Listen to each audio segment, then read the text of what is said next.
طواف زیارت کی صحیح طواف سے پہلے بھی کر سکتے ہیں۔ اگر 10 تاریخ کو آپ کر رہے ہیں تو علماء نے اس کا واضح فتویٰ دیا ہے۔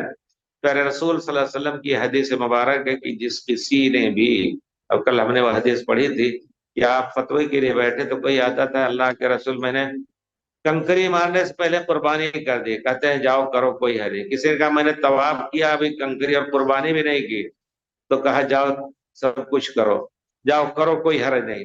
فما سئل یومئذ، اس کو یاد رکھے، اس دن ان چاروں کاموں میں سے جن کاموں کے بارے میں پوچھے گئے آگے پیچھے کیا تو کہا کوئی حرج نہیں۔ تو اس سے استنباط کر کے کہتے ہیں کہ اگر آپ کو بھیڑ دیکھا بہت زیادہ ہے طواف میں، چلے گئے پہلے اچھا صحیح کر لیں، جائز ہے آج کے دن، لیکن آج کے بعد اگر کریں گے 10 تاریخ کے بعد، 10 تاریخ کے بعد اگر کریں گے آپ تو آپ کو پہلے طواف کرنا ہوگا یا اور صحیح اس کے پہلے بھی عمرے وغیرہ ہوں گے جو، تو اس میں صحیح پہلے کرنا جائز ہے۔ اگر صحیح کر لیا ہے تو پھر طواف کے بعد دوسری صحیح کرنی پڑے گی۔